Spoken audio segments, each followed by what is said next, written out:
Serial number 466 पूज्य बहन सिकेवत नामरत ball number 153 cassette number 91 तारीख 30/4/2000 श्री देवचंद भाई।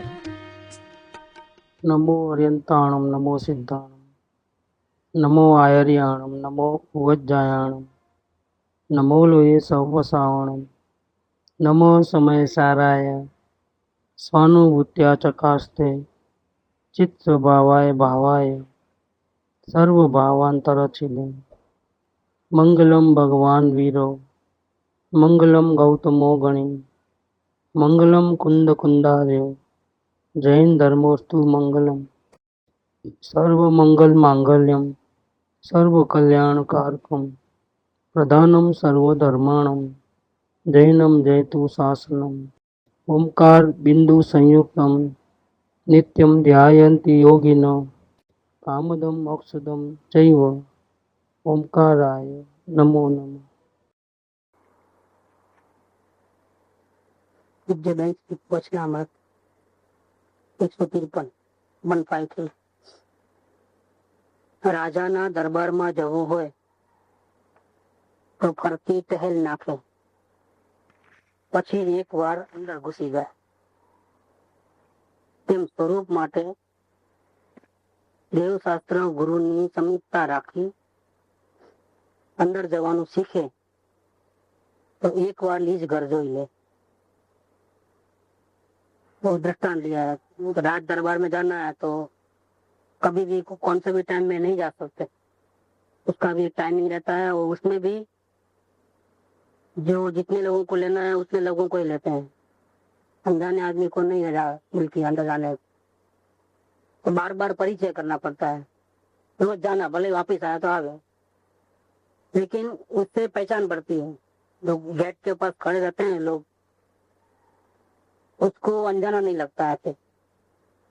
ऐसा फरती तेल ना के मतलब बार बार जावे, बार बार उपयोग को वहां ले जाए, खुद को वहां ले जाए, घुसने की कोशिश करे, रिक्वेस्ट करे, बातचीत करे. अच्छा वो कल तो जाने देंगे न करके वापिस आ जावे. ऐसा करते करते एक दिन तो उसको मिल जाता है. इतनी मेहनत. राजा के दरबार में जाना हो तो फरती तेल ना के बार बार कोशिश करने के बाद एक चांस तो मिल जाता है. उसमें वक्त भी लगता है, किसी को 2 दिन में, किसी को 4 दिन में, महीने भर में, 2 महीने में. लेकिन चाहना क्या है? राजा के दरबार में जाना है. भावना है, पाने की भावना है तो मेहनत करता है, घूमते रहता है इसके पीछे और फिर एक बार अंदर में चले जाता है. राजा के दरबार में एंट्री मिल जाती है. उसी प्रकार स्वरूप को ध्यान में लेने के लिए, स्वरूप का ध्यान करने के लिए, अपने परमात्मा को देखने के लिए, साक्षात्कार करने के लिए, स्वानुभूति करने के लिए देवशास्त्र गुरु की समीपता रखना. वितरागी देव, वितरागी जिनवाणी और वितरागी गुरु. वितरागी इसलिए कि वितराग का लक्षण क्या, वितराग किसको बोले. ऐसे देव भी बहुत हैं और लिटरेचर जो फिलोसॉफी का वो भी बहुत है. और गुरु तो हर दुकान पे मिलेंगे, हर गली गली में मिलेंगे. बिना मांगे भी सलाह देने वाले मिलते हैं. इसमें भी धर्म के बारे में तो सब लोग सलाह देते हैं, ऐसा नहीं ऐसा करो, ऐसा नहीं ऐसा करो. लेकिन वितरागी देव गुरु शास्त्र माने क्या? तो वितराग माने तो वितराग का अर्थ समास में ऐसा होता है कि पहले राग नहीं था और अब राग आया और बाद में खत्म हो गया, ऐसा नहीं है. अब राग है ऐसा नहीं. वितराग माने क्या कि पहले राग था लेकिन बीत गया है. जिसका राग मिट गया है. राग माने करना नहीं करना ऐसा कुछ भी, और जो अंदर में खलबली चलते थे, आकुलता व्याकुलता थी, इच्छाएं थी, और जिसके खत्म हो गई. पहले थी लेकिन अब खत्म हो गई. ऐसे वितरागी जी माने जिन्होंने पहले राग अवस्था में दुख भी उठाया बहुत, और उनके सदगुरु की कृपा से उनको रास्ता भी मिला. उस रास्ते को अपनाने से अब उनकी इच्छाएं पूरी खत्म हो गई. जो मनचाहा चीज चाहिए थी वो मिल गई, सब कुछ मिल गया, संपूर्ण रूप से शांत हो गए. अब अंश मात्र भी इच्छा नहीं रही. तो ऐसे वितरागी कुछ करें और बदले में आप कुछ करो, वो बात नहीं आती। वितराग में वो बात नहीं आती। नमस्कार भी नहीं चाहिए। तो वितराग का ये मतलब है। तो सुगानी जी कहते हैं कि भगवान कहते हैं कि तुम मेरे सामने राग करोगे, कितना भी प्रेम करोगे वितरागी देव गुरु शास्त्र के सामने, वो तुम्हें जवाब भी देने वाले नहीं। वितरागी देव का ऐसा लक्षण होता है कि तेरे सामने देखते ही नहीं है। तुम कितना भी गिड़गिड़ाओ, रिक्वेस्ट करो, पैर में पड़ जाओ, तो यही वितरागता का लक्षण है। अगर उनको पाना है, उनकी कृपा पाना है, तो किसको देखना है? जिसको वो देख रहे हैं उसको देखना है। सदगुरु और सच्चे देव किसको देख रहे हैं? तो वो अपने अपने आत्मा को देख रहे हैं। जिसकी वे आराधना कर रहे हैं उसकी आराधना करना है। वो अपने को सिखाते हैं। संबंध बड़े ऐसा नहीं है, संबंध की जरूरत ही नहीं है। सब जीव, सब अणु अणु स्वतंत्र है। सब अपने बिना किसी के सहाय के जिंदा रह सकते हैं, शाश्वत जिंदा रह सकते हैं।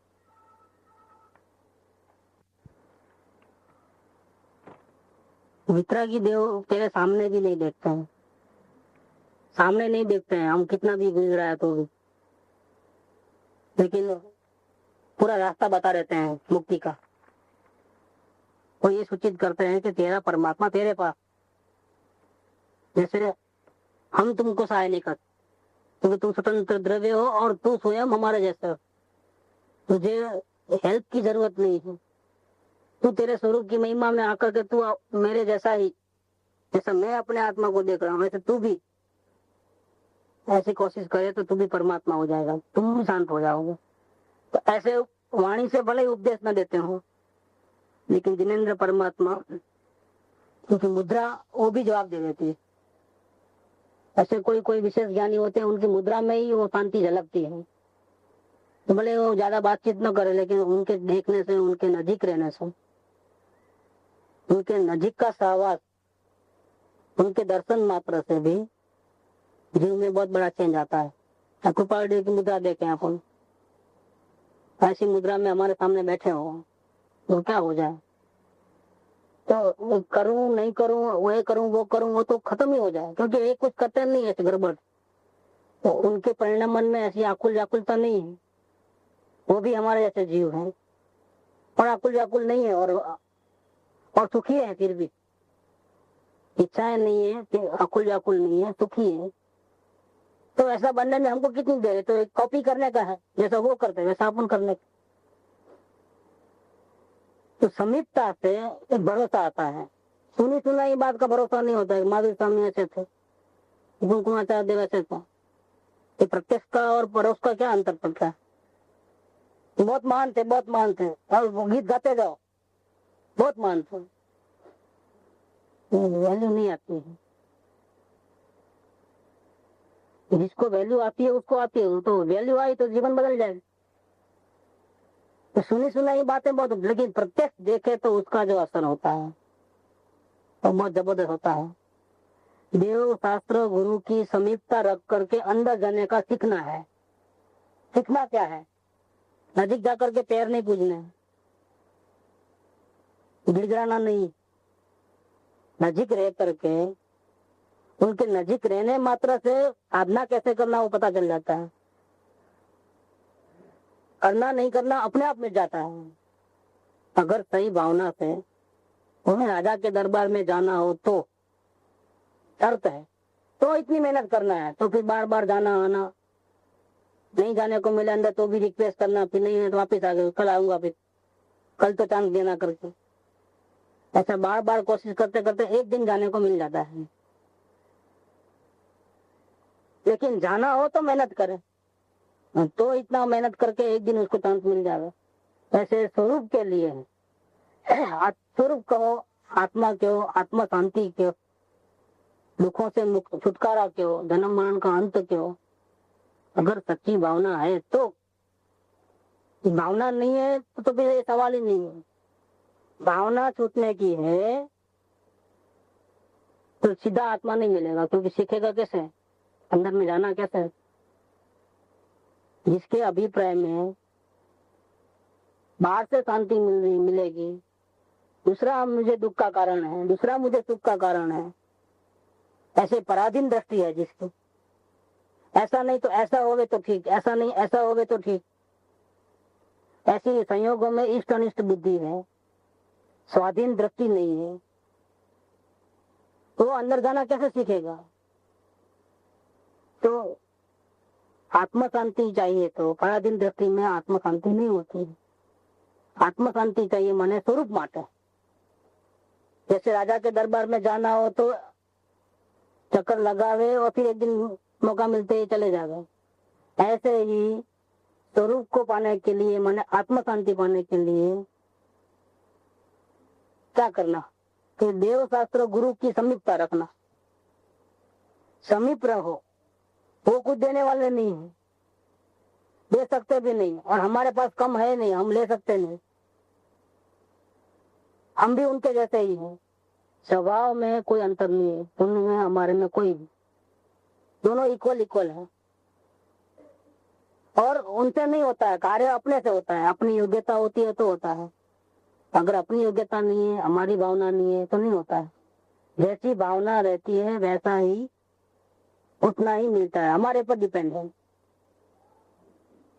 तो लेकिन देवशास्त्र गुरु की समीपता का क्या कारण है? सीधा डायरेक्ट अंदर नहीं आ सकते क्या? तो नहीं, देवशास्त्र गुरु की समीपता रख करके अंदर जाने का सीखना है। क्योंकि जब तक वो नॉलेज में नहीं बैठेगा कि कैसे अंदर में दृष्टि लगाना, तब तक तो भले छुटकारा चाहिए, लेकिन छुटकारा कहाँ से मिलता है? क्योंकि रास्ता बिल्कुल अलग है। अब तक जो चला है वो रास्ता और अब जो चलने का है वो रास्ता, वो बहुत बहुत फर्क है। अब तक राग देश था, ये करूं नहीं करूं का था, अब करूं भी नहीं, नहीं करूं भी नहीं, सिर्फ जानना, वो प्रॉब्लम होता है। ये अवलोकन का प्रॉब्लम लोगों को होता है, इसका यही कारण है। एक तो भावों को देखना माने क्या देखना, दीवार को देखना तो दिखता है कलर आदि कुछ भी, आवाज सुनना तो मालूम पड़ता है, लेकिन भाव तो दिखते भी नहीं। किसको देखना? और एक को देखे तो 10 चले आते हैं पीछे, इतनी स्पीड नहीं है, देखने की आदत नहीं है, तो वो पता नहीं लगता है, तो समझ में नहीं आता है। और देखे तो गड़बड़ किए बिना नहीं रहेगा कि ऐसा भाव क्यों आया, सिर्फ देखने मात्र नहीं रहता है, तो कुछ न कुछ इसमें इन्वॉल्व हो जाता है, रिएक्शन देता है। सिर्फ देखना नहीं होता है, तो करूं और नहीं करूं दोनों से हट करके सिर्फ जानना है, निष्पक्षपातपणे अपने दोस्तों को देखना है, वो बात नहीं जानती है। जिसको आ गया देखना उसका तो नैया पार हो जाती है, लेकिन नहीं आता है तो मोस्टली केसेस में नहीं आता है। एक तो नहीं आने का कारण क्या है? तो भावना में खोट है, मुक्ति की चाहना नहीं है। मुक्ति की चाहना वाले को तो अपनी गलती हो गए मालूम पड़े तो दोबारा फिर वो रास्ते पे जाने से पहले ही सावधान हो जाए। या बार बार गिरता हो, बच्चा भी छोटा हो, जहाँ 1-2 बार मार लगती है तो फिर वहां जाता नहीं। अभी बोले उसको ज्यादा समझ नहीं है, लेकिन 1-2 बार वहां से गिरा है तो वहां से वापस आएगा, वहां तक जाएगा नहीं, बाउंड्री क्रॉस नहीं करेगा। क्योंकि 2-3 बार वहां से गिरा है या मार लगी है, कुछ भी हुआ है, वो भी सीख जाता है। तो संगनी पंचेंद्रिय जीव है, ऐसा तो नहीं है कि मन बिना का प्राणी है, तो गलती किया तो भोगना ही है, अब अपने को समझ नहीं पड़ता है बार बार वही गलती। संगनी पंचेंद्रिय में विवेक रहता है, एक बार ठोकर खाता है तो दोबारा उसको सावधानी अपने आप आ जाती है, तो वहाँ सावधान रहते हैं, जागृति में आ जाता है फौरन। ये मन का तोल है। इसी प्रकार से यहाँ पर स्वरूप की प्राप्ति करना है तो देव शास्त्र गुरु की समीपता रख करके अंदर जाने का सीखना है। अंदर जाने का सीखना माने क्या? कैसे रहना, वो कैसे रहते हैं, मुझे कैसे रहना है, वो बिल्कुल स्वतंत्र रूप से रहते हैं। न दीनता है न अभिमान है, दोनों चैप्टर नहीं है। परिणाम के अंदर न गिड़गिड़ाना है न अभिमान है, बैलेंस की बात है। न करना रहा न नहीं करना रहा, न राग रहा न द्वेष रहा, तो दोनों साइड से हट गए हैं। न कुछ अच्छा लगता है न कुछ बुरा लगता है, तो इससे क्या होगा? बैलेंस में रहने से परिणाम में बिल्कुल शांति है। चाहे जैसे उदय आए। तो मोक्ष में प्रकाशक ने दृष्टांत दिया है कि ज्ञानी कैसे होते हैं, हमको समझाइए कि कैसे ज्ञानी होते हैं। आप तो कहते हो कि ज्ञानी गृहस्थाश्रम में भी रह सकते हैं। वो गृहस्थाश्रम में तो व्यापार धंधा सब रहता है, पंचायत हजार पंचायत रहती है, तो फिर भी वो राजदेश करते भी दिखाई देते हैं, बीमार पड़े तो दवा भी लेते हैं, कुछ नुकसान हुआ तो चिंता भी करते हुए दिखाई देते हैं, और फिर भी वो ज्ञानी गृहस्थाश्रम में कैसे होते हैं। तो मोक्ष प्रकाशक में उसका दृष्टांत दिया है पंडित पूर्णमल जी ने कि जैसे दुकान में मुनीम क्या करता है, सेठ तो घर पे सो जाता है, समझो नौकर चाकर सब संभालते हैं, मुनीम कैसे संभालता है गद्दी को, पैसे की लेन देन होती है, व्यापार धंधा होता है, कोई पैसा के सताता है तो उसको जवाब से बोल देता है। कभी कभी तो ऐसा केसेस बनते हैं जो पैसा बाकी है उसने कभी शेर को देखा ही नहीं, वो नौकर को ही पहचानता है। ऐसे भी कई केसेस बनते हैं कि शेर जाए तो पैसा नहीं दे, जब खुद जाकर के खड़े हो जाए ना, बोले हम आपको नहीं पहचानते, ऊपर नाम लेके बोलता उसको भी जवाब, लेकिन वो तो मेरा नौकर है कि नहीं वो हम नहीं जानते। ऐसा भी बनता है कि सेठ को जाए तो पैसा नहीं मिले और नौकर जाए तो पैसा मिले, क्योंकि वो रोज का लेना देना, उसका आना जाना, रिलेशन जो है एक दूसरे का नस पकड़ना समझना, वो नौकर को मालूम है सेठ से ज्यादा। फिर भी वो कैसे पूरा कामकाज वो करता दिखाई देता है, सेठ जैसा ही बर्ताव है, नहीं दे तो कोची पकड़ ले रहे, राजदेश भी दिखते हैं, लेकिन ममता किधर है। लाख रुपया लेके आया तो ये मेरा लाख रुपया आता है, किसका है लाख रुपया, तो कलेक्शन आया हाथ में तो उसके आया है, तेरे को तो बाद में आएगा, लेकिन एक पैसे एक रुपया भी इसमें मेरा आया है, ऐसा है कि मोहम्मद वो नहीं। ये सीखना है हमें को, देवगुरु शास्त्र की समझता में क्या सीखना है। आत्मसिद्धि में कहा कि सकल जगत पे अथवा स्वप्न समान के कहिए ज्ञानी दशा बाकी वाचा ज्ञान। तो मुनीम जैसे सेठ के जैसा ही काम करता है, फिर भी अंश मात्र भी एकत्व नहीं है, ममत्व नहीं, खुशी नहीं है उसको। लाख रुपए का प्रॉफिट है, खुशी नहीं है, लाख का नुकसान है उसको तकलीफ नहीं है, तकलीफ बकलीफ जिसको है जो मालिक बने उसको तकलीफ। बिना मालिक की भाव से रहता है जो, अपने स्वरूप के अलावा और कहीं भी अपनापन नहीं है, ये रजकण भी मेरा है ऐसा नहीं है, तो क्या हो गया। तो उससे वही सीखना है हमारे, इस संसार में रहते हुए, जल में रहते हुए कमल कैसे भीने पानी से, वैसे ही हम कैसे रहें वो सीखना है। अवलंबन किसका लिया है, देव गुरु शास्त्र किसको ध्यान कर रहे हैं, किसके आधार पे रह रहे हैं, ऐसी क्या चीज उनको मिल गई है तो जिसके भरोसे पे उनका पूरा बेफिक्री से जीवन का व्यवहार चला रहे हैं। न हर्ष हो रहा है, न शोक हो रहा है, न कुछ उठा पटक हो रही है, न कुछ चाहिए न कुछ न चाहिए, न करना है न नहीं करना है, कुछ भी नहीं है। ऐसा क्या मिल गया उनको, चिंता का नाम निशान नहीं है, अभिप्राय पूर्वक की चिंता का नाम निशान नहीं है, मृत्यु का भी डर नहीं है। ऐसा क्या मिल गया है। वो किसका ध्यान कर रहे हैं, शिव भगवान किसका ध्यान कर रहे हैं, हरियन भगवान किसका ध्यान कर रहे हैं, आचार्य उपाध्याय साधु ये पंच बनने से किसका ध्यान कर रहे हैं, किसके आधार से निर्वस्त्र होकर के जंगल में रह रहे हैं, क्या मिला उन बस वो आधार उनके समीपता में प्रत्यक्षता में देखने से मिलता है, विश्वास आता है। परोक्षता में और प्रत्यक्षता में फर्क क्या है कि विश्वास किसमें ज्यादा आता है। महावीर स्वामी महान थे, 12.5 साल तक उसने अभ्यास किया, नींद नहीं ली, मौन रहे, बहुत गुणगान गाओ, उनको आचार्य देव वैसे थे, बहुत महिमावन थे, पूरी परंपरा उनकी चली है, सब उनका ही उपकार है। गुरुदेव इतने महान थे, जिसने देखा है जिसने पाया है वो कह सकता है, जिसने नहीं देखा है वो कैसे लेगा उसको। उसकी महिमा उसको कैसे आएगी? ये स्वरूप अनुसंधान का कारण नहीं होता है। ये रीत सीखनी है तो प्रत्यक्षता चाहिए। ये बात समीपता का ये बहुत बड़ा वर्ड है। तो कृपादेव ने लिखा है वो 249 है।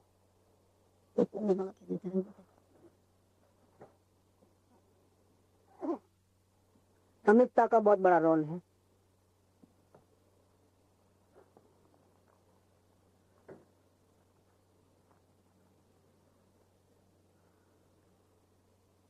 पूर्व में हो गए तो ऊपर चलेंगे। सन्मार्ग के विषय में अपनी जैसी योग्यता है, जैसी योग्यता रखने वाले पुरुषों के संग को सत्संग कहा है। हमको भी शांति चाहिए और आपको भी शांति चाहिए। दोनों का एक ही मंजिल है, एक ही यात्रा पे चल रहे हैं, संगाती साथीदार। आप अपने पैर से चलो, मैं मेरे पैर से चलूं, लेकिन जाना एक साथ है। तो एक ही डब्बे में अगल बगल में साथ साथ निकले, अलग अलग तो उसको कहते हैं, ऐसे संघ को कहते हैं सत्संग कहते हैं। लेकिन महान पुरुष के संग में जो निवास है उसको हम परम सत्संग कहते हैं, तो जिन्होंने पा लिया है और उनका सत्संग हम करें। पा लिया है वो भी वहीं पहुंचने वाले हैं, वो भी सिद्धोगान बनने वाले हैं, लेकिन पा लिया है। और दूसरे लोगों को पाने की इच्छा है, तो पाने की इच्छा वालों को जिसने पा लिया है उसका संग मिल जाए तो क्या हो जाए? ये परम सत्संग है। क्योंकि इसके समान कोई हितकारी साधन इस जगत में हमने न देखा है और न सुना है। ये कृपावल्य के वचन है। ज्ञानी पुरुष की नजीक का सहवास, उनके दर्शन, उनका समागम, उनकी वाणी सुनने का सौभाग्य, यहाँ तक कि उनकी सेवा चाकरी करने का भी सौभाग्य,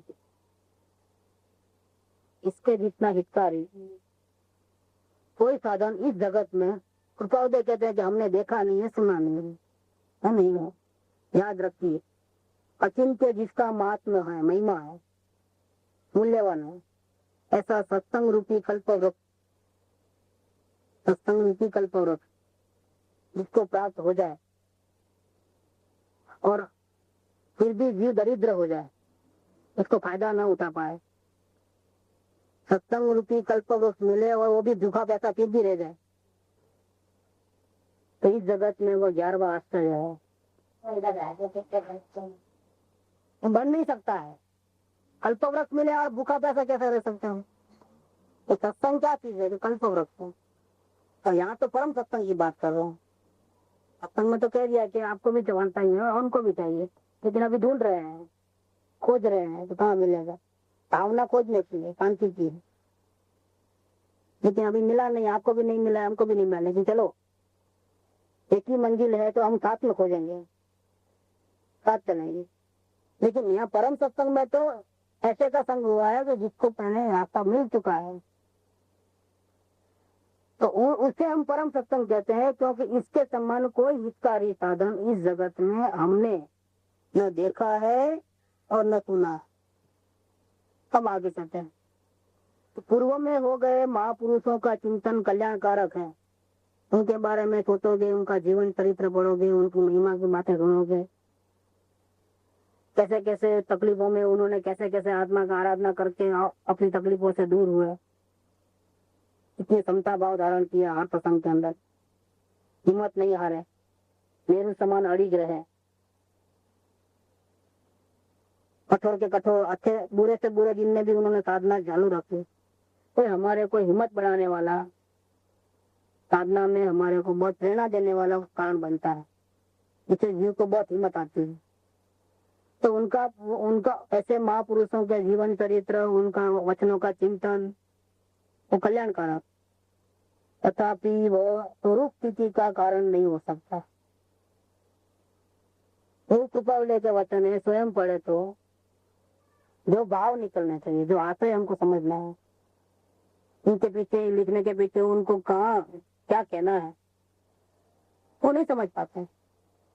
स्वरूप स्थिति का कारण नहीं बनता है, क्योंकि जीव को क्या करना चाहिए ये बात उनके स्मरण से समझ में नहीं आती। इसीलिए यहाँ शब्द लिखा है माता जी ने, समीपता का शब्द है। पाना है स्वरूप को, लेकिन समीपता किसकी चाहिए? देव शास्त्र गुरु की समीप। क्या होगा समीपता से? उन्होंने अपना सुख दे देंगे, उन्होंने गुलाम बना के रखेंगे, मेरी सेवा करो बाद में दूंगा। नहीं। भक्ति करेंगे तो प्रसन्न हो जाएंगे? नहीं। प्रसन्न कैसे होंगे? गुरु की आज्ञा में जाएंगे, इसलिए भी पूछते हैं ऐसा करें क्या, ऐसा करें क्या, वो करे क्या। तो सही मतलब आज्ञा में रहना मतलब अपने आत्म की भावना में निरंतर रहना। जिस परिणाम में, जिस क्रिया में अब अपनी आत्मा का अंत मात्र भी नुकसान हो, ऐसा नहीं करें। अपने आत्मा को हमेशा बचाना, अपने आत्मा को हमेशा ऊर्ध्व रखना। और तो बात आई थी ना अभी 2 दिन तो नहीं आई थी। हमेशा आत्मा ने ऊर्ध्व रखो हर पल। अपना आत्मा पीछे और 5 इंद्रियों के विषय और संसार के परिग्रह, इज्जत, आबरू, मोटाई, मान सम्मान, वो ज्यादा। अपना आत्मा भले ही डूब जाए, वो नहीं चलेगा। तो अपने आत्मा का ध्यान ज्यादा रखता है वो योग्य शिष्य हो। अपने आत्मा का ध्यान नहीं रखता है और गुरु का ध्यान रखता है तो वो योग्य शिष्य नहीं है। अपनी आत्मा का ध्यान रखेगा तो गुरु प्रसन्न हो जाएंगे, और जो अपनी आत्मा का ध्यान रखेगा वो तो नेचुरली है, तो गुरु के नजदीक और निकट आएगा, और निकट आएगा। वो देखता नहीं है रिस्पॉन्स है कि नहीं सामने। असल में वितराग रिस्पॉन्स देते ही नहीं। अगर रिस्पॉन्स देवे तो वो संसारी चीज जैसे हो गए। संसारी चीज में क्या, आप जितना प्रेम करो तो सामने वो प्रेम करे, आप जितना दो उतना वो भी देगा, तो संसारी चीज हो गया। जिसको अंश मात्र भी चाहना नहीं है उसको आप कुछ भी करो तो वो क्या देंगे आप। और ये सबसे बड़ा लक्षण है, वितरागता बहुत बड़ी चीज है। आत्मा के आत्मा सबसे बड़ी बात वितरागता है। हम रागी प्राणी हैं, इसलिए हमको राग पसंद है। हम कुछ करे तो वो सब कुछ करे, ऐसा पसंद है हमारे, क्योंकि हम रागी, हम राग में जीने वाले हैं। हमको वितरागता का आनंद अभी मिला नहीं है। वितरागता की गंध, सुगंध भी हमको नहीं आई है स्पर्श निकले। लेकिन वितरागता कितनी बड़ी चीज है, अनंत सिद्ध है। पूर्ण वितराग बगल बगल में ही रहते हैं पूरा। यहाँ आज चलो थोड़ा टाइम लेकर के बाजू वाले घर में जाए, वो इतना भी नहीं है। देखो एक ही जगह पे एक ही स्थान तक अनंत काल तक हमेशा के लिए रहने वाले हैं। वो भी पूर्ण सुखी, वो भी पूर्ण सुखी, लेकिन बातचीत मिलना जुलना क्या चीज है वितरागता। इसलिए जितना जितना वितरागता का स्टेज बढ़ेगा ना, उतना उतना बात सुनने को नहीं मिलेगी, आज सुनने को नहीं मिलेगी। मौन हो जाते हैं, यानी जैसे साधना बढ़ती है अपने आप में चले जाते हैं तो मौन हो जाते हैं, वहां सुनने को मिलना मुश्किल। पूर्ण वितरागता में तो जैसा शिव भगवान पूर्ण वितराग है, एक दूसरे से बातचीत का कोई संबंध ही नहीं है। अरियन भगवान की वाणी है पूर्ण वितराग है, तो जगत का भाग्य है इसलिए कितनी है, कोई कई जीवों का कल्याण होने वाला है। लेकिन वो अपने समय तक अपने आप निकल जाती है और अपने आप बंद हो जाती है। उसको ये समझाऊं, उसको ये समझाऊं, बात ही नहीं है, क्योंकि वितरागता की चरम सीमा है। वितरागता बहुत बड़ी चीज है। इसीलिए यहाँ कहते हैं कि तुझे अगर स्वरूप की शांति चाहिए, स्वरूप को पाना चाहते हो तो देव शास्त्र। हाँ, दृष्टांत में क्या था कि बार बार टहल मारना था राजा के दरबार के आजू बाजू। यहाँ बार बार उनके निकट जाकर के उन्हों कैसे रहते हैं, कैसे किस माहौल में कैसे रहते हैं, मुनीम के जैसा रहते हैं कि शेठ के जैसा रहते हैं, उनको किसी से लगाव है, किसी से द्वेष है, क्या है, उनको कुछ चाहिए नहीं चाहिए ऐसा कुछ है, अच्छा बुरा लगे ऐसा कुछ है, क्या चीज है नहीं है ऐसा कुछ। परिणाम तो क्यों ऐसा है, हमारे को ऐसा है उनको ऐसा क्यों है, ये सीखना है। उनका ध्यान किधर है, वो किसको संभालते हैं, किसका आधार लिए हुए हैं। ऐसा करके हमको भी इनके जैसा अपना आधार लेना है, जैसा उन्होंने अपने आत्मा का आधार लेते हैं ऐसे हमको भी अपने आत्मा के आधार से आधार विश्वास रख करके, ये विश्वास आने के लिए समीपता है। अगर आत्मा को देख लेवे तो विश्वास आ जावे, वो तो देखा नहीं है तो विश्वास कैसे आवे। तो हीरा पहचानना नहीं आता और हीरा खरीदना है, क्या करोगे? शादी ब्याह है तो हीरा खरीदना है और पहचानना आता नहीं है तो क्या करोगे? नहीं लोगे। तो लेना तो है ही है और पहचानना आता नहीं, अब क्या करोगे? दोनों के बीच में कोई रास्ता है कि हाँ, जिसके जो पहचानता है उसके ऊपर अगर हमको ट्रस्ट है तो उसको बीच में रखना पड़ेगा। तो यहाँ इस मार्ग में वितरागी देव शास्त्र गुरु है, जिन्होंने मार्ग को पाया है, जिनको मार्ग का निर्णय हो चुका है, वो बीच में चाहिए। इसके बिना आप सीख नहीं सकते वो चीज, आपका परिणमन नहीं आएगा, आपका स्वरूप आपको नहीं मिलेगा। ये आश्चर्य की बात। 213 में आया है ना कृपा की, तो ये शुद्धात्मा तू भी सदगुरु के आधार पे हो, तेरे से सदगुरु सरल है, तू जवाब लेता है वो जवाब देते हैं, तू भी उसके अधीन हो। सदगुरु मिले, रास्ता सिखाए और विधि से मैं तुमको देखूं तो ही तुम मुझे दर्शन देते हैं। सदगुरु नहीं मिले तब भी तू थे, सदगुरु मिलने के बाद भी तू है, तुम बदले नहीं हो। लेकिन अब तुम मुझे जवाब देते हो, पहले जवाब क्यों देते नहीं थे? ये सब किसकी कृपा है? ये सदगुरु का इतना बड़ा रोल है। यहाँ ये कहते हैं कि पूर्व में हो गए महापुरुषों का चिंतन कल्याणकारक है, तथापि वह स्वरूप स्थिति का कारण नहीं हो सकता है। सीखना नहीं होता है, प्रेरणा मिलती है, सीखना नहीं होता है, विधि नहीं मालूम पड़ती। अब गुरुदेव के कई प्रवचन है, आप विधि निकाल के बताओ। माता जी के वचनामृत में विधियां हैं, बताओ निकाल कि यहाँ पर एक परफेक्ट विधि है। वेद ज्ञान करना, ऐसा करना, वो बातें लिखी है, लेकिन कैसे, शुरुआत कहाँ से करना, क्या सही तरीका है? और प्रैक्टिस करते करते गलती करोगे तो कौन बताए? एक किताब तो बताने वाली नहीं, जिसका चिंतन करते हो आकर के बताने वाले नहीं, जिसकी महिमा गाते हो। इसीलिए परोक्षता का बात नहीं है, प्रत्यक्ष समीपता चाहिए।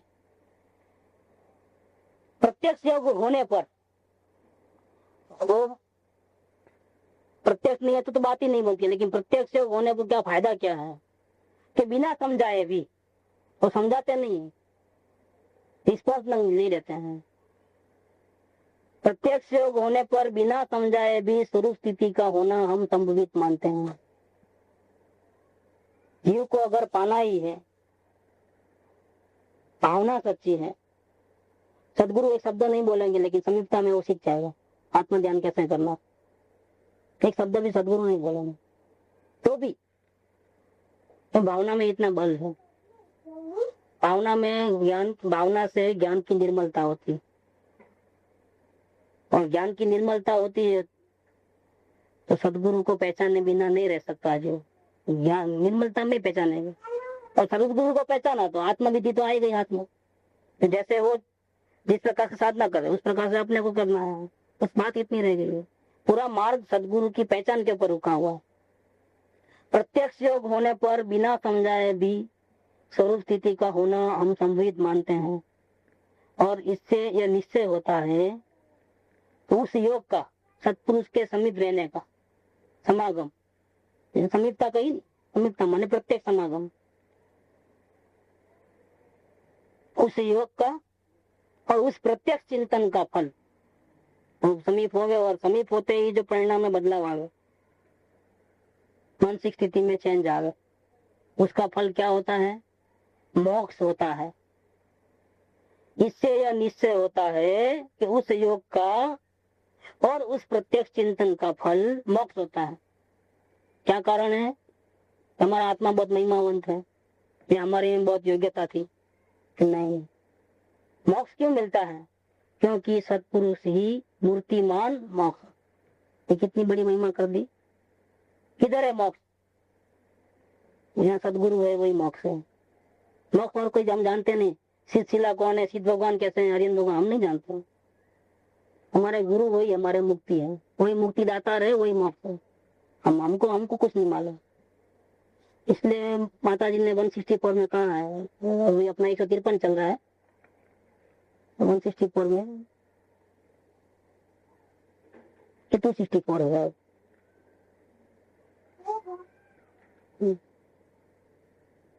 नंबर याद नहीं।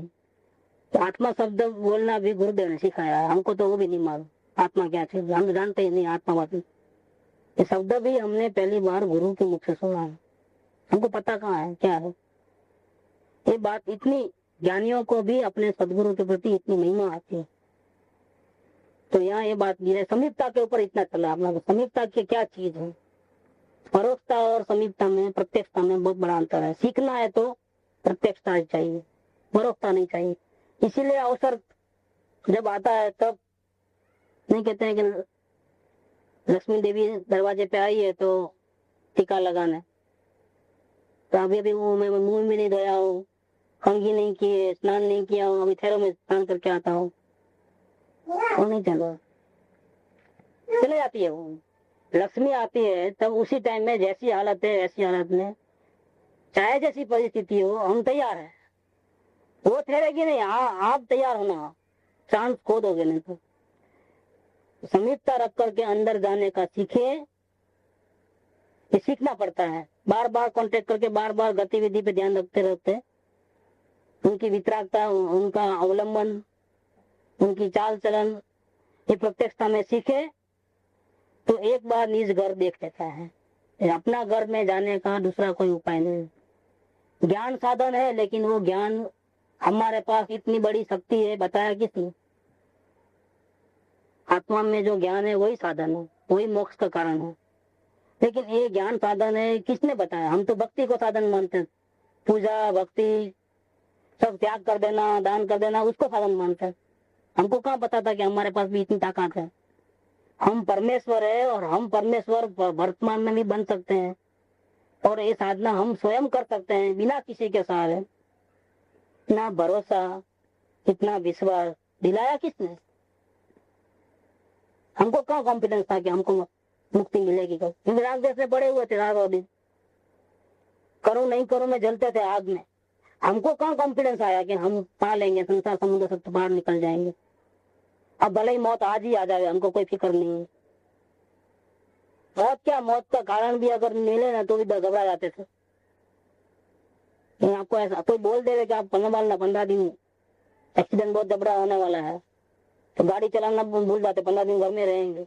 अगर कोई बोल देवे तो अभी कुछ हुआ नहीं है, होने वाला है, तो भी इतना डर लगता है। अब तो कोई कभी भी आ जाएगा, हम तैयार है बिल्कुल। इतना पावर, इतना भरोसा, इतना सेल्फ कॉन्फिडेंस, और भी किसी और का कोई भी क्रियाकांड का सहारा लिए बिना, कोई करूं नहीं करूं, कोई विधि विधान के बिना, कोई एक्स्ट्रा नॉलेज जो किसी के पास ना हो, ऐसा नॉलेज ज्यादा वो पढ़ करके सीख करके करना, चिंतन मनन करके, वो भी नहीं। डायरेक्ट जो नॉलेज है उतना ही काफी है, ज्यादा चाहिए नहीं। तो कैसे कैसे हुआ है? ये समीपता से हुआ है। देव शास्त्र गुरु की समीपता रखकर अंदर जाने का सीखे। कौन सीखेगा? कि जिसको स्वरूप चाहिए वो। समीपता है लेकिन भावना नहीं, तो गया तो गड़बड़ है। राजा के दरबार में रोज चक्कर लगाता है, लेकिन अंदर जाने की भावना नहीं है तो नहीं होवे। अंदर जाने की भावना होवे और चक्कर लगावे तो एक दिन देख लेगा। ऐसे जिसको आत्म शांति चाहिए और समीपता में रहे, तो देर सवेर भी परिणाम में चेंज आए बिना नहीं रहेगा।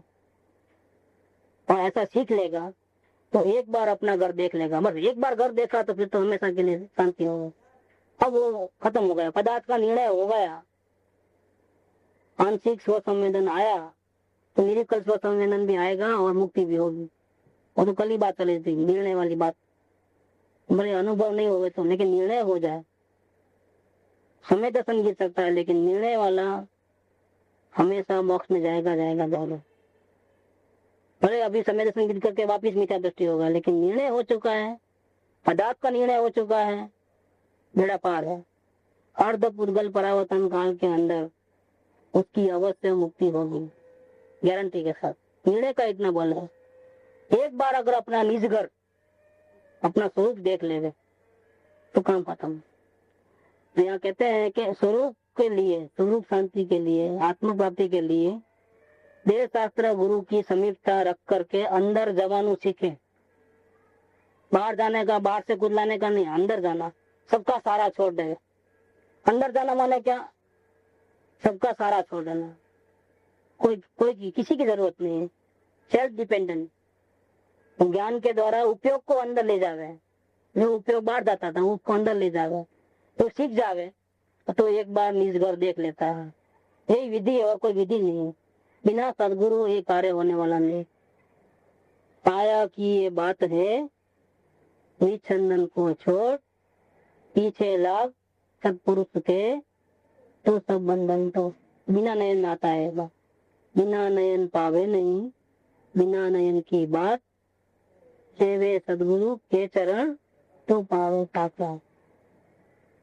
ये बात है। ये भले ही कविता में ऐसा लगे कि जैसा कि गुरु मालिक है, जैसा गुरु के अधीन होना पड़ता है, गुरु के बिना ऐसा मिलता ही नहीं है। एक बार जो सिद्धांत जीने, इसका सिद्धांत क्या है? एक द्रव्य दूसरे द्रव्य का रंच मात्रा भी न अच्छा कर सकता है न बुरा कर सकता है, संबंध ही नहीं है। और ऐसी साधना करने वाले कृपालुदेव ने ये बात लिखी, बिना नयन पावे नहीं, बिना नयन की बात। चक्कर आ जावे तो जो कहां से हो गए वेदांती। अन्य धर्म में, जैन धर्म में नहीं है ये बात। इस जैन धर्म में जो प्रकाशित नहीं हुआ, जो एंगल निमित निमित कह के उड़ा देते लोग, द्रव्यानुयोग का इतना ओवर अभ्यास हो गया कि निमित निमित ऐसा करके जो तारणार्थ है उसको एकदम ऐसा फेंक दिया कचरा कुंडी में कि निमित है वो, निमित कुछ करता नहीं है। तुम्हारा बोली हमको तो वो सिद्धांत पसंद है द्रव्यानुयोग का, एक द्रव्य दूसरे द्रव्य का कुछ भी नहीं करते। तो गुरु हमारा क्या करेंगे? हम इतना पूजा पाठ करते हैं, क्या करते हैं? हमारा कुछ भला बुरा करते हैं? नहीं करते। जैन धर्म में भगवान कुछ करते ही नहीं, लेकिन जैन धर्म में गुरु क्या चीज है, मित्रागी देव शास्त्र क्या चीज है, कैसे इनसे नजीक रहने से भी कैसा जीवन बदलता है। दर्शन मात्र से पर दर्शन मिले तो भाग्य, तो कितना कितना कहा है। वो आसन धन्य हो, गांव धन्य हो, माता पिता धन्य हो, बहुत कुछ लिखा है। तो तिरपन चाले बहुत लिखा है। तो कृपालुदेव का अनिल की भावना थी ना, कृपालुदेव का लेना, अनिल कल बोला था, तो आज उसमें से निकल रहा है। बहुत कुछ लिखा है। कृपालुदेव ने सत्पुरुष की जो महिमा की है वो ख्याल में, उन द्रव्यानुयोग का सिद्धांत नहीं ख्याल में होगा। जिनको आत्मा मिल गया है, 11वें गुणस्थान तक पहुंचने के बाद, गिरने के बाद वापिस पाया, उनको ये पता नहीं होगा कि क्या चीज है, ये निमित्त क्या चीज है, उपादान क्या चीज है, द्रव्यानुयोग क्या है, चरणानुयोग क्या है, ये नहीं मालूम होगा। तो फिर भी कितनी तारीफ कर रहे हैं। तो सब धन्य है, मतलब वो नगर धन्य है, वो माता पिता, कुल, जाति, वो गली, वो गांव, वो मकान, उनके नजीक रहने वाले, उनकी वाणी सुनने वाले, सब धन्य है। ऐसा कहिए तो इतनी महिमा क्यों आई? क्योंकि एकमात्र तारण है। वो देते नहीं है, लेते नहीं, रिस्पॉन्स भी देते नहीं है। लो ना, दूसरे की तो बात जाने दो। हम मुस्काए और जरूरी नहीं है कि वो भी सामने मुस्काए। फिर भी जो देते हैं वो क्या दिया है? दे तो प्रभु है, वो तो जो जाने वो जाने, बाकी क्या जाने। जिसके अंतर में परिणमन हुआ उसको वैल्यू है, जिसको नहीं मिला है उसको कहाँ से वैल्यू? नहीं मिला उसका कहाँ भी वो स्वयं है, तो उसकी भावना में कहीं भी गड़बड़ है। अभी संसार में इस लोक की अल्प भी तो कहता है अंदर में कहीं भी। अभी संसार से पूरा पूरा संपूर्ण रूप से विश्वास नहीं आया है सदगुरु के ऊपर। पूरा उनके बातों को नहीं, कहीं लटक जाएंगे तो ना ये मिलेगा ना वो मिलेगा, तो सब कुछ छोड़ने को तैयार है, लेकिन कहीं एक जगह रुक के गया है, तो इसके बिना तो मुझे नहीं चलेगा। इतना भरोसा मैं नहीं कर सकता हूँ। द एंड है, हम 99% से ज्यादा नहीं। पूरी रकम तो आप बाद में देंगे, एडवांस देंगे, लेकिन 99 रुपीज, 1 रुपया तो माल मिलने के बाद ही देंगे। भावना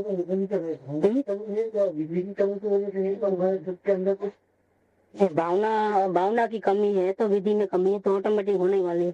क्योंकि भावना सही होगी तो सदगुरु मिलेंगे, सदगुरु मिलेंगे, भावना सही होगी तो पहचान लेगा, तो पहचान लेगा तो विधि मिल जाएगी। तो विधि भी जिसको मिलती है वो उसका आधार भी भावना है। अगर भावना में खोट है तो बतावे तो भी नहीं मतलब पल्ले पड़े। आज लेक्चर में क्या है बताओ, क्या कौन सी बात ठीक लगी, तो कोई जवाब देने को तैयार नहीं होता। इसका क्या वजह है? एक घंटे में कुछ तो पता चला ना, क्या पता चला, कौन सी बात पे ध्यान गया? बातें बहुत आई है,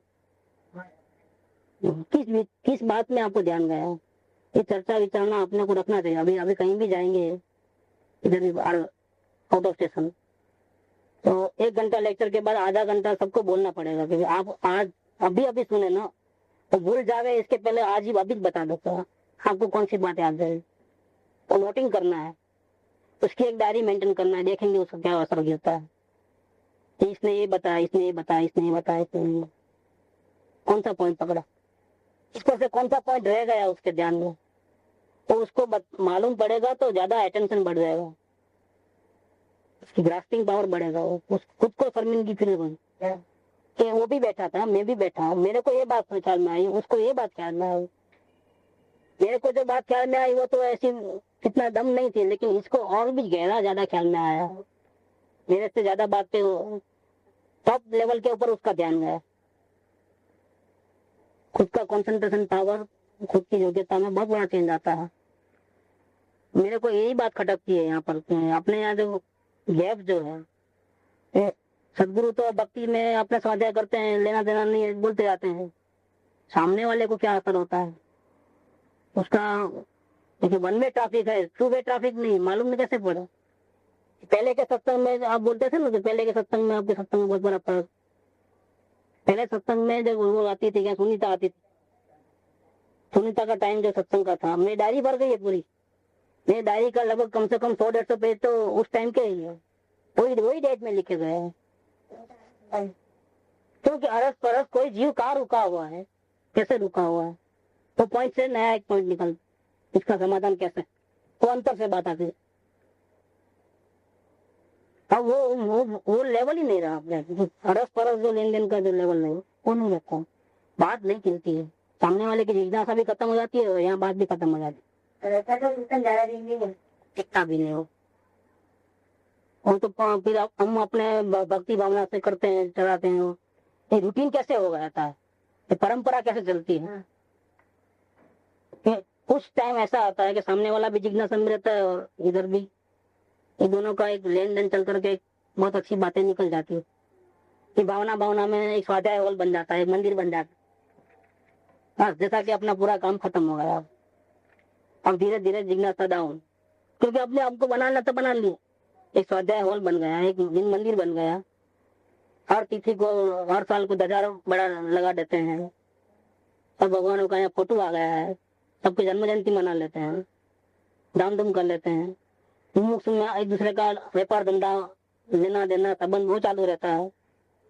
जो जिस बात के लिए हमने इतना बड़ा कदम उठाया, इतनी बड़ी अर्पणता की, वो बात जो हमारी आत्मा मूल में थी, आत्म कल्याण मूल में था, वो गायब है। दर्शन करने भी कभी जाते हैं, कभी नहीं जाते हैं। इतना नहीं, मंदिर में संवत्सरी के दिन में भी प्रतिक्रमण करते वक्त कुछ ने कौन सी साड़ी पहनी, कौन क्या कर रहा है, कौन क्या नहीं कर रहा है, ये परंपरा ऐसी चलती है। फिर अब क्या होगा, सांप तो निकल गया लेकिन इसके निशान रह गए, रिसोटे रह गए। असल बात तो थोड़े टाइम की रहती है, जो सामने वाले को ही पाने की भावना थी और यहाँ पर भी भावना के अनुरूप वाणी निकलती थी, तब जो चमत्कार होता है वो बहुत बेहतर, वही धन्य पल है। आप ग्रास्पिंग पावर में हो तो वहां से वो अमृत निकलते रहते। वचन अमृत कहते हैं, बेन श्री के वचनामृत, गुरुदेव श्री के वचनामृत। वचन कान में गिरे तो जैसे अमृत मिल गया, तो जीव अमर हो गया, अब जन्म मरण मिट गए, इसलिए अमृत कहा उसको। वचन सुधा, वचन सुधा श्रवणे जता कयूं हृदय गत सोग, तो जीव का संताप दुख दर्द सब मिट जाए अगर भगवान में वचन भी रहते। वो बात कैसे रहती है कि अरस परस का जो होता है वही, उसके बाद तो फिर चलता है, ये परंपरा चलती है, रोज रूटीन। कभी अब क्या करें, कोई भी एक वचन ले लो, पढ़ते जाओ। ऐसे शास्त्रों की परंपरा चली थी। अभी अभी क्या करना, बीच बीच में से नहीं ले सकते, क्यों? सामने कोई हो गए तो बोले तो वो बीच में से ले, जिज्ञासा ही खत्म है। अब क्या करना है, अब तो जो आया यहाँ से, यहाँ तो पूरा हुआ ना, अब यहाँ से शुरू करो दूसरे दिन, फिर वहां से तीसरे दिन, बस चल ही लाइन। ये शास्त्र पूरा हुआ, आप कल से दूसरा शास्त्र ले आओ, तो कमी थोड़ी है। ये क्या होगा, ये रूटीन हो गया, ये परंपरा चली। अपने को परंपरा से कोई इंटरेस्ट नहीं है। ये बात है, आज जो बात निकलनी थी वो दिल में से निकली है। हकीकत में तो ऐसा होना चाहिए, अरस परस रहेगा। और सुनीता के टाइम में कौन कौन, बहुत से लोग कम थे, मतलब एक दिनेश राइटिंग थे शायद, 2 शशि भाई, सुरेंद्र आप थे, आओ सुनीता थी तब, अनिता ही प्रश्न करते थे। अनिता के टाइम में तो आप थे शायद थोड़ा बहुत। वो जो टाइम पे जो सत्संग चला था, वो भी 108 ही पत्र, दूसरा पत्र ही नहीं। 1.5 साल तक एक ही पत्र, दूसरा कोई हाथ लगाने की जरूरत ही नहीं। एक आश्चर्य की बात है। हाँ, एक लोग सुनते आप तो थे, पैसे नहीं करने में पहला नंबर। वो अलग बात है, लेकिन कम से कम वो टाइम में हाजिरी थी उसकी, हाजिरी थी उसकी बात। तो डायरी में बहुत सी जो चीजें उस टाइम की, उस टाइम घड़ी की, वो तो मैं कम बोलता था, वो ज्यादा बोलते नहीं। ऐसा आते ही आज में कल मेरे को ऐसा ऐसा हुआ, ऐसा ऐसा हुआ, उसकी पूरी बात में कभी 15 मिनट में खत्म होती, कभी आधे घंटे में खत्म होगी, होने के बाद शुरू होती है। प्रैक्टिकल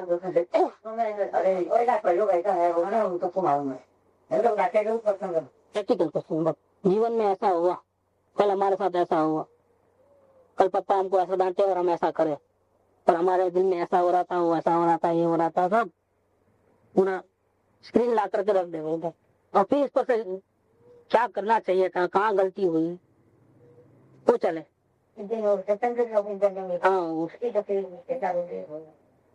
हाँ, एकदम जीवन उसका प्रयोग चलता था दिन भर में, और जो जो जीवन तो उसको मिलता था, वो फैंटास्टिक बात निकले। अभी तो देखो परिणाम किसके कैसे गिरते हैं। समीपता छोड़े तो क्या होता है, कोई जीव कैसा भटकता है, कोई जीव अभी लाइन पे नहीं है। तो सुनीता करते, समीपता छूटी तो सब खेल रहा। समीपता रही तब तक आपको चांस है। समीपता यहाँ तक तो कम से कम रहना जब तक पदार्थ निर्णय न हो, वहां तक तो कम से कम कैसा भी करके समीपता रहना। पदार्थ निर्णय हो गया बाद में आपको कोई टेंशन नहीं रहता, क्योंकि उसका तो निश्चित हो गया है। लेकिन ये यहाँ तक आने के पहले ही, और बड़ा अफसोस तो इसका हो गया, अनिता का हो, मदुराई जाना हुआ और यहाँ से चेंज हुआ पूरा। मदुराई के पहले के परिणाम, बाद के परिणाम क्या हो, ये तकदीर है हमारे ही, कुछ कर्म पूर्वक किए हुए हैं, किसी को उड़े में फंस जाते हैं। जब छूटने का टाइम आए ना, तभी गिरना आ गया।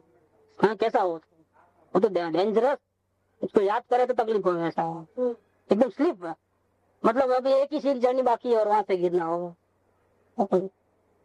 क्या कर सकते हैं, हमारे हाथ में तो कुछ है। तब याद रहेगा नहीं वो कसीदा कि एक द्रव्य दूसरे द्रव्य को कुछ कर सकता नहीं, क्योंकि जीव की ऐसी होना है, क्या करना।